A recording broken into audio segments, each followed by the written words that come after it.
கட்டுமானத்தின் வலிமை, கட்டிடங்களின் பாதுகாப்பு. ஸ்ரீ துர்கா டிஎம்டி கம்பிகள். TVR garden signature living T Nagar இப்போ திருவள்ளூருக்கு வந்தாச்சு. Near D Mart on new bypass road, Tiruvallur நகராட்சிக்குட்பட்டது. பிளாட் 20 லட்சம் முதல். கான்டாக்ட் 9955511814.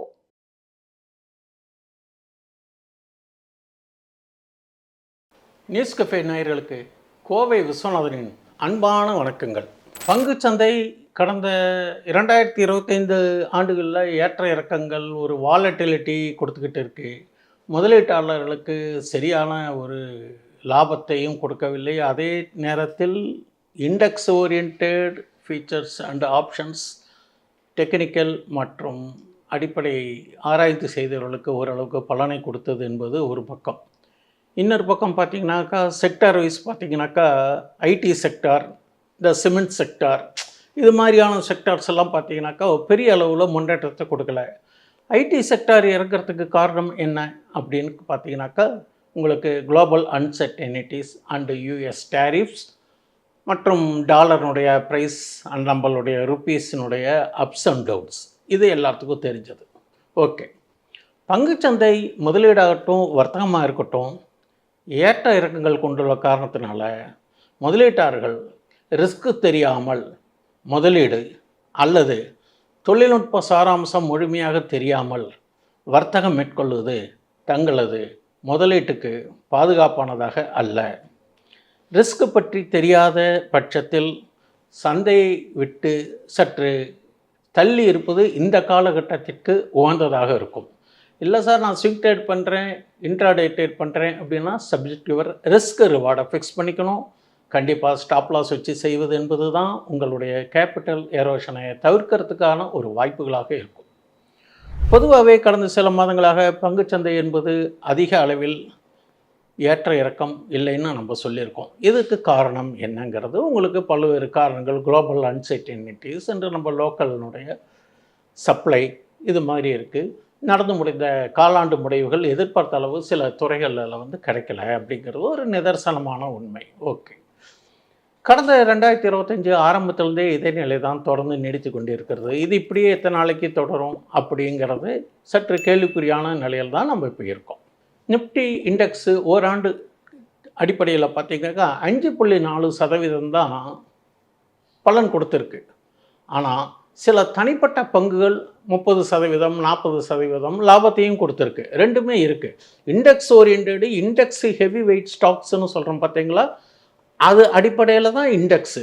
ஆனால் மிட் கேப்பில் இருக்கிற ஸ்டாக்ஸு, ஸ்மால் கேப்பில் இருக்கிற ஸ்டாக்கு அந்த செய்தியின் அடிப்படையில் அல்லது ஒரு டிவிடெண்ட்டு இந்த மாதிரி அல்லது ஸ்டாக் ஸ்பிளிட்டு, பைபேக் இதன் அடிப்படையில் கூட அதனுடைய ஏற்ற இறக்கங்கள் தீர்மானிக்கப்பட்டு கணிசமான ஒரு வாலட்டிலிட்டி கொடுத்துருக்கு. இப்போது மார்க்கெட்டு சில நிபுணர்கள் யூஎஸ் ரெசெஷன் வரலாம் அப்படின்னு ஒரு ரூமர் அடிப்படையில் அவங்களுடைய கருத்துக்களை சொல்கிறாங்க.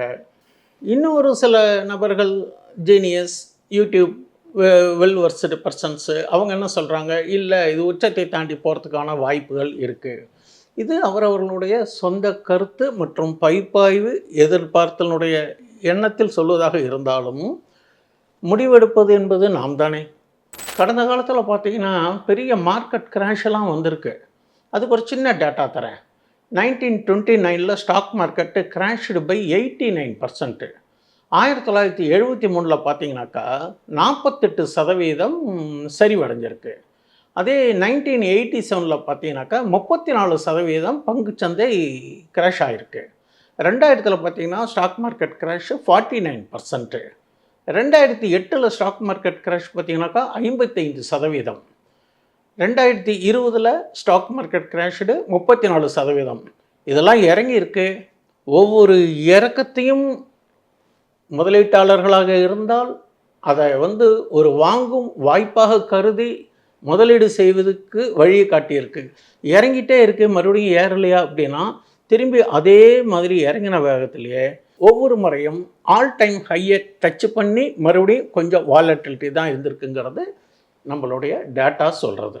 அதனால் நம்ம வாய்ப்புகள் கிடைக்கிற போது பங்குச்சந்தை இறங்கியிருது என்பது வருத்தப்பட வருவதை தவிர்த்து, பங்குச்சந்தை இறங்கினால் பங்குச்சந்தையில் பங்களிக்கக்கூடிய தேர்ந்தெடுக்கப்பட்ட அடிப்படை சாராம்சங்கள் பொருந்திய பங்குகளை நீங்கள் வாங்கி சேமித்து பணம் பெறுவதற்கு சந்தை வாய்ப்பளிக்கிறது என்பதுதான் ஒரு யதார்த்தமான கருத்து. முதலீட்டாளர்கள் முதலீடு செய்வதை மட்டும் கருத்தாக கொண்டு அதை கவனிக்காமல் தவிர்த்தால் உங்களுடைய கேபிட்டல் எரோஷனுக்கான வாய்ப்புகள் இருக்குது. அப்போது நீங்கள் அந்த போர்ட்ஃபோலியோ மேனேஜ்மெண்ட்டை சரியாக பராமரிக்கணும். போர்ட்ஃபோலியோ மேனேஜ்மெண்ட்டை நீங்கள் 3 கேட்டகரியாக பிரித்து over valued, fair valued, under வேல்யூடும் பிரித்து சந்தை ஒவ்வொரு தரம் இறங்கும்பொழுது எந்த ஸ்டாக் உங்களுக்கு வீக்காக இருக்கோ அந்த ஸ்டாக்கை அக்யூமுலேட் பண்ணுவதும், எந்த ஸ்டாக் உங்களுக்கு ஏறி இருக்கோ அதில் ஒரு ப்ராஃபிட் புக் பண்ணியோ பகுதியாகவோ அல்லது இன்டர்சேஞ்ச் ஆஃப் ஸ்டாக்ஸ் பண்ணியோ நீங்களுடைய அதையும் பராமரிக்கலாம். சந்தை என்பது எல்லாத்துக்கும் வாய்ப்பு கொடுக்குறதா இருந்தால் கூட சில பங்குகள் செய்திகள் அடிப்படையில் அல்லது அதனுடைய நிர்வாகத்தினுடைய கார்ப்பரேட்ஸ் ஆக்டிவிட்டீஸ், அதனுடைய ஃபினான்ஷியல் ஸ்டேட்டஸ், இதன் அடிப்படையிலையும் உங்களுக்கு ஏற்ற இறக்கங்கள் கொடுக்கறதுக்குன்னு இப்போ நம்ம சொன்னோம். இதில் நம்ம முக்கியமாக கவனிக்க வேண்டியது, ஒரு சில பங்குகள் நல்ல உச்சத்தில் இருக்குது, திடீர்னு ஏதோ ஒரு காரணத்தில் என்னாச்சு அப்படியே சரியுது, நாம் மறுநாள் ஏறும்னு நினைப்போம், இறங்கிக்கிட்டே இருக்குது. அப்படி பார்க்குறபோது இறங்கிக்கிட்டே வரும்போது அதுக்கு பல்வேறு காரணங்கள் இருக்கலாம். அந்த காரணங்கள் என்ன அப்படிங்கிறத நாம் குவார்ட்டர்லி ஏர்னிங்ஸ்லேயும் பார்க்கணும், தினந்தோறும் அதனுடைய செய்தி அடிப்படையில் அந்த பங்குகளுக்கு ஏதாவது சிறப்பு செய்திகள் உண்டா என்பதையும் அப்டுடேட்டாக இருப்பது என்பது ஒரு கேபிட்டலை பாதுகாக்கிறதுக்கு ஒரு கூடுதலான தகவல். அந்த மாதிரி இருந்தால், எது மாதிரி இருந்தால் பல்வேறு காரணங்கள் இருக்கலாம். சந்தையினுடைய சப்ளை இருக்கலாம், அல்லது ப்ராஃபிட் புக் இருக்கலாம், இந்த மாதிரி பல்வேறு காரணங்கள் இருக்கலாம். அல்லது ஒரு ஸ்டாக் ஸ்ப்ளிட் பண்ணி அதனுடைய வேல்யூ குறையலாம். ஆனால் வேல்யூ குறைஞ்சாலும் அதனுடைய வால்யூம் டபுள் ஆகிறதுக்கு அவங்க என்ன ரேஷியோ கொடுக்குறாங்களோ அதுக்கு தகுந்த மாதிரி உங்களுக்கு ஒதுக்கீடுகள் கூட தான் இருக்கும், பட் வேல்யூவும் குறையாது. அப்போது வால்யூம் தான் உங்களுக்கு இன்க்ரீஸ் ஆகும், மறுபடியும் அது திரும்பி அதனுடைய ஒரிஜினல் பிளேஸுக்கு வரத்துக்கு கொஞ்சம் டைம் எடுத்துக்கும். அதில் F2 D2னுடைய பங்களிப்பு மற்றும் முதலீட்டாளர்களுடைய தனி கவனம், இதுக்கு தகுந்த மாதிரி தான் அந்த சந்தையினுடைய அந்த ஸ்டாக்கினுடைய ஏற்ற இறக்கங்கள் தீர்மானிக்கப்படும். ஒரு ஸ்டாக் ஸ்ப்ளிட் ஆனோன்னா, ஐயோ நம்மளது ஸ்ப்ளிட் ஆகிடுது, இந்த வேல்யூ நான் 2000 ரூபா இருந்தது 1000 ரூபா இருக்குன்னா அதுக்கு காரணம் என்னன்னு பார்க்கணும். உடனே நம்ம பேனிக் ஆகக்கூடாது. ஸ்டாக் ஸ்ப்ளிட்டாக இருக்கா, அப்போது நீங்கள் ஒரு 200 அல்லது 100 வச்சுருந்தீங்கன்னா அப்படி டபுள் வால்யூம் இருக்கும்.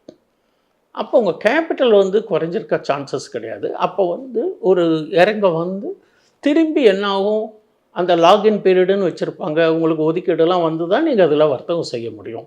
அந்த ரெக்கார்ட் டேட்டு, எக்ஸ் டிவிடெண்ட் டேட்லாம் நீங்கள் அடிக்கடி வாட்ச் பண்ணணும். இந்த சந்தையில் இன்னொரு எப்படி நம்ம பிரேக் அவுட்டு, ரீட்ரேஸ்மெண்ட், ரிவர்சல் இதெல்லாம் நம்ம தெரிஞ்சிருப்போம் இல்லைங்களா? ஆனால் இதில் இன்னொரு விஷயம் ஒன்று இருக்குது, ரெட் ஃப்ளாக்ஸ் அப்படின்னு ஒரு விஷயம் இருக்குது. ரெட் ஃப்ளாக்ஸ் அப்படின்னா அது 2-3 காரணிகள் அடிப்படையில் இருக்கும். ஒன்று ஃபண்டமெண்டல் பேசிஸ் அப்படின்னா அதனுடைய விலை மற்றும் நிதிநிலை அடிப்படையிலும் இறங்கி இருக்கலாம். உதாரணமாக இப்போ கடந்த காலத்தில் பார்த்தீங்கன்னாக்கா இந்த Tejas network, Hindustan Unilever, Procter and Gamble, Finolex cable, tech Mahindra, Dalmia Bharat, UTI asset management போன்ற முன்னணி நிறுவன பங்குகள் தற்பொழுது ஃபினான்ஷியல் ரெட் ஃப்ளாக்ஸ் அடிப்படையில் இறங்கி இருக்குது அப்படின்னு டேட்டா கிடச்சிருக்கு. அதை நான் உங்களுக்கு சொல்லியிருக்கேன். இது மாதிரி வரும்பொழுது மேற்கொள்ள வேண்டிய நடவடிக்கைகள் கொடுத்து உங்களுடைய நிதி ஆலோசனை கலந்து அது அக்யூமுலேட் பண்ணலாமா, இல்லை அந்த பங்கு பாதுகாப்பானதா, இந்த மாதிரியெல்லாம் கலந்தாய்வு செய்து தான் நீங்கள் முடிவெடுக்க முடியும். அடுத்தது இதில் பார்த்திங்கன்னா பிஸ்னஸ் ரெட் ஃப்ளாக்ஸ்னு ஒன்று சொல்லுவாங்க. பிஸ்னஸ் ரெட் ஃப்ளாக்ஸ்னால் ஒரு குறிப்பிட்ட ரீசனால், அப்போது எதிர்பார்த்த பருவமழை சராசரி அளவை விட குறைவாக இருக்கும் என்று ஏதாவது ஒரு செய்திகள் வரும் பட்சத்தில் அது தொடர்புடைய ஸ்டாக்குகள் இறக்கிறதுக்கான வாய்ப்புகள் இருக்குது.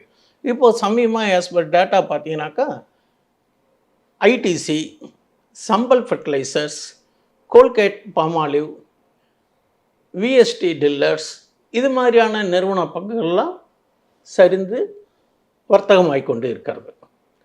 இதனுடைய சாராம்சங்கள் நீங்கள் டெக்னிக்கலை பகுப்பாய்வு செய்து அதற்கு தகுந்த மாதிரி நீங்கள் உங்கள் நிதி ஆலோசனையும் கலந்து நீங்கள் அதுக்கு தகுந்த மாதிரி முடிவெடுப்பது என்பது ஒரு ஆரோக்கியம். நான் இந்த தெரிவிக்கப்பட்ட பங்குகள் எதுவும் பரிந்துரை இல்லை. இந்த மாதிரியாக இது ஒரு பிளான் இது மாதிரியெல்லாம் இந்த ரெட் ஃப்ளாக்ஸ், இந்த மாதிரி சில விவரங்கள்லாம் பார்க்கணும். வெறும் பிஇ மட்டும் பார்க்கக்கூடாது. Open that is year high year low இதை பார்க்குறத விட இன்வெஸ்டர்ஸினுடைய ஸ்டேட்டஸ், ப்ரமோட்டர்ஸ் மற்றும் கம்பெனியுடைய கேபிட்டலைசேஷன், தொடர்ந்து சிஏஜிஆர் பார்க்குற போது அந்த நிறுவனத்துக்கு ஏதாவது ரெட் ஃப்ளாக்ஸ் இருக்கா அப்படிங்கிறது செய்திகளையும் நம்ம சேகரிக்கணும். இது தொடர்பான செய்திகள் நம்ம வர்த்தகம் சம்பந்தப்பட்ட மீடியாஸ்லாம் நீங்கள் தெரிஞ்சதுக்கான வாய்ப்புகளும் இருக்குது. கூடுதலாக தகவல் இது பற்றி வேணும் என்று கேட்டால் இதில் தெரிவிக்கப்பட்டுள்ள நம்பர் கேட்டீங்கன்னாக்கா இது எங்கே போய் பார்க்கலாம் என்ன அப்படிங்கிறத நான் உங்களுக்கு சொல்கிறதுக்கும் எனக்கு ஒரு வாய்ப்பு இருக்கும். இதை நம்ம வந்து பொதுவான மீடியாவில் எதுவும் நம்ம வந்து குறிப்பிட்ட ஒரு ஸ்டாக்கையோ அல்லது குறிப்பிட்ட ஒரு புரோக்கர்ஸ் நேமையோ அல்லது குறிப்பிட்ட ஒரு ஆப்பையோ பரிந்துரை செய்யக்கூடாது, அதை தெரிவிக்கக்கூடாதுங்கிறதுனால மேலோட்டமாக இதனுடைய கருத்துக்களை சொல்லியிருக்கேன். பொதுவாக ஒரு பங்கு 200 இஎம்ஏம்பாங்க இல்லையா, எக்ஸ்பொனென்ஷியல் மூவிங் ஆவரேஜ், 200 மூவிங் ஆவரேஜுக்கு கீழே வந்ததுனாலே அது ஒரு வீக்னஸை நோக்கி பயணிக்கிறதுன்னு தான் நம்மளுடைய ஒரு டெக்னிக்கல் சித்தாந்தம். அதை நாம் கண்காணிக்கணும். சில நிறுவனங்களின் பங்குகள்லாம் ஆரம்பத்திலேருந்து தணிக்கை குறைபாடுகள் மற்றும் இதர குறைபாடுகளின் அடிப்படையிலையும் இறங்கியிருக்கு. அதுக்கு உதாரணமாக பார்த்திங்கன்னா இந்த ஜென்சால் இன்ஜினியரிங் நல்ல உயர்வுலேருந்து நல்லா கீழே வந்திருக்கு. மேற்கொண்ட கருத்துக்கள், இருக்கக்கூடிய டேட்டா மற்றும் சந்தையின் தற்போதைய நிலவரத்தின் அடிப்படையில் சில கருத்துக்கள் தெரிவிக்கப்பட்டுள்ளது. தாங்கள் அடிப்படை ரீதியாகவும் தொழில்நுட்ப ரீதியாகவும் தாங்கள் கற்றுத்தெரிந்து தங்கள் நிதி ஆலோசகரையும் கலந்து எந்த முடிவும் எடுப்பது உங்களுடைய மூலதனத்திற்கு பாதுகாப்பாக இருக்கும் என்பது என்னுடைய கருத்து. நான் எந்த பங்கையும் பரிந்துரை செய்யவில்லை என்பதை மீண்டும் வலியுறுத்துகிறேன். வாய்ப்பு கொடுத்த நியூஸ் கஃபே நேயர்களுக்கும் நிறுவனத்திற்கும் நன்றி. மீண்டும் அடுத்த பதிவில் சந்திப்போம். நன்றி, வணக்கம். இந்த வீடியோ உங்களுக்கு பிடிச்சிருந்தா லைக் பண்ணுங்க, ஷேர் பண்ணுங்க, கமெண்ட் பண்ணுங்க. மறக்காம பெல் பட்டனை கிளிக் பண்ணிட்டு சப்ஸ்கிரைப் பண்ணிடுங்க.